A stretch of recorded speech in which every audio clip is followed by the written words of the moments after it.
তো কিন্তু বন্ধুগণ, যেখানে সম্মান নাই সেখানে থেকে কোনো লাভ নাই। আমরা সম্মান চাই, আমরা আর অন্য কিছু চাই না। যে পার্টি আমরা প্রতিষ্ঠিত করেছি, আমরা তৈরি করছি, সেই পার্টি যদি আমাদের কথা না শুনে তাহলে আর কি করা যায়? আমরা বারবার আগরতলা নয় দিল্লি পর্যন্ত বারবার বলেছি আমাদের চণ্ডীপুরের একটা স্থানীয় প্রার্থীর জন্য। সবাই হা বলেছে, উত্তর দিয়েছে, কিন্তু দেওয়ার সময় তারা দেয়। কাকে দিয়েছেন? যারা এখানে মাইকে আমার কথা শুনছেন, দীর্ঘ 9 দিন ত্রিপুরা রাজ্যের প্রতিষ্ঠিত পত্রিকা দৈনিক সংবাদ এই ব্যক্তির বিরুদ্ধে সংবাদ লিখেছে। পরবর্তীতে আমাদের মাননীয় মুখ্যমন্ত্রী মানিক শাহ মহোদয় দৈনিক সংবাদকে কথা দিলেন, আমি তার বিরুদ্ধে তদন্ত কমিশন তৈরি করছি, আপনারা লেখা বন্ধ করুন। তারা লেখা বন্ধ করে দিয়েছে, কিন্তু তদন্ত কমিশন গঠন হয়নি। ভারতীয় জনতা পার্টি 2018 সালে সরকার আসার আগে পর্যন্ত ঠিক ছিল, কিন্তু সরকার আসার পরে আমরা কি দেখলাম? যে পার্টি, স্বচ্ছ পার্টি, পৃথিবীর সব থেকে বড় পার্টি, এই ত্রিপুরা রাজ্যে সরকার আসার পরে আমরা কি দেখলাম? যাদেরকে দায়িত্ব দেওয়া হয়েছে, যারা মন্ত্রী হয়েছেন, যারা নেতা হয়েছেন, দুর্নীতি করতে শুরু করে দিয়েছে। সেখানে বাধা কে? একমাত্র ব্যক্তি রঞ্জন সিনহা। একমাত্র ব্যক্তি রঞ্জন সিনহা এটার প্রটেস্ট করে, প্রতিবাদ করে।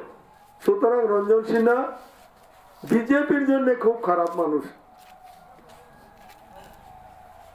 2018 সালে আপনারা জানেন বন্যা এসেছিল। বন্যা পরবর্তীতে আমাকে জেলা সভাপতি থেকে সরিয়ে দেওয়া হলো কোনো কারণ ছাড়া। কারণ কি জানেন? এই যে বন্যার টাকা নিয়ে যে দুর্নীতি হয়েছে, সেই দুর্নীতি আমি যদি থাকতাম তারা টাকা হাফিজ করতে পারতো না। আপনারা শুনলে অবাক হবেন, যেখানে বাঁধ ভেঙেছিল সেখানে কত টাকার মাটি লেগেছে জানেন? 11 কোটি টাকার মাটি। 11 কোটি টাকার মাটি আপনার ধর্মনগর এবং কৈলাসের মধ্যে যে পাহাড় সমতল হয়ে যাবে যদি 11 কোটি টাকার মাটিটা না হয়। এইভাবে এই দুর্নীতিতে বাধা দেবে রঞ্জন সিনহা। রঞ্জন সিনহাকে সাইড করে নাও। এরপরে আরেকটা জিনিস, যেটা জিনিসটা আমি আপনাদের জানাতে এসেছি, বর্তমান ভারতীয় জনতা পার্টির প্রার্থী আমরা লিফলেট আকারে বিলি করব তার দুর্নীতির কাহিনী। আপনারা হয়তো জানেছেন, উনি যে উনার নমিনেশনের এফিডেভিটে শিক্ষাগত যোগ্যতা জমা দিয়েছেন, উনি মধ্য ভারতের একটা বোর্ড থেকে হায়ার সেকেন্ডারি পাস, মানে 12 পাস। সেটা মিথ্যা, ভুয়া। যে বোর্ডের নাম দিয়েছেন উনি, সেই বোর্ডটা একটা ভুয়া বোর্ড। ওই নামের কোনো বোর্ড ভারতবর্ষে নেই। আপনারাই বলুন, মধ্য ভারত বলে কোনো জায়গা আছে ভারতবর্ষে? মধ্য ভারত নামের একটা বোর্ডের সার্টিফিকেট দিয়েছেন। আমরা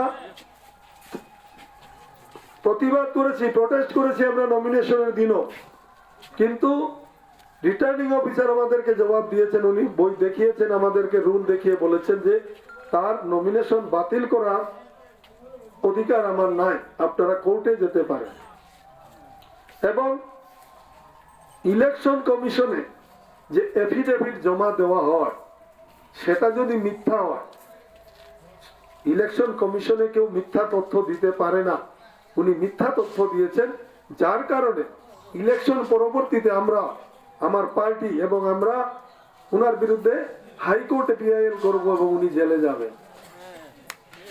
যার জন্য আমি আপনাদেরকে সাবধান করতে এসেছি, আপনারা যাকে ভোট দেবেন ভারতীয় জনতা পার্টি বলে, সে কিন্তু ইলেকশন জয়ী হোক হার হোক যাই হোক, জেলে যেতে হবে। 7 হইতে 11 বছরের জেল।